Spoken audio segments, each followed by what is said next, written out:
Charlene White had been desperately attempting to conduct business as usual despite being on a packed train from London to Birmingham at the time. However, she was in for the ultimate embarrassing moment when a loss of signal meant her segment on Loose Women was suddenly cut short.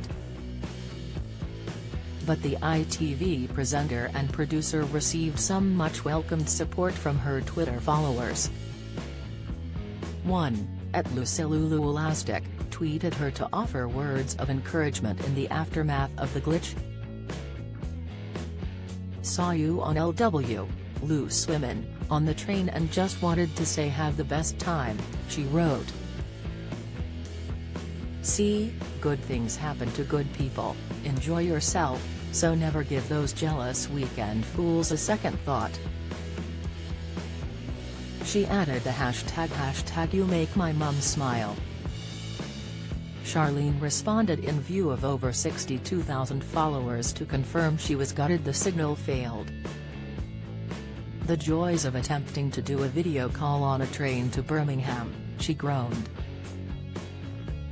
However, she added, "But I'll be co-presenting the ITV Evening News from ITV's Concert for Ukraine tonight from 18:30. Thankfully not on FaceTime."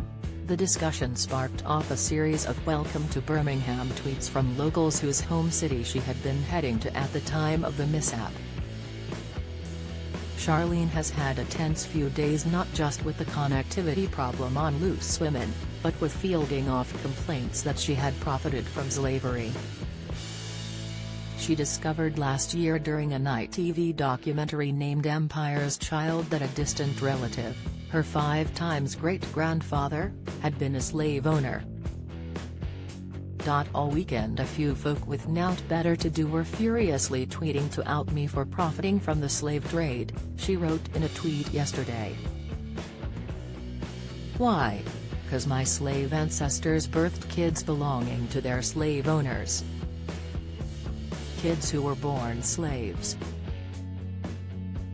The aghast presenter added, "Is there a British education system complaints department?"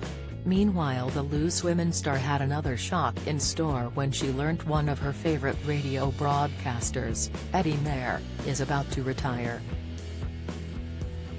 The LBC Drive Time host announced the news last week to his 125,000 followers, leaving Charlene to mourn the loss of someone she regarded as one of the best in the business. Charlene took to Twitter to make her feelings known, assuring him, "Your voice will be missed at Eddie Mair."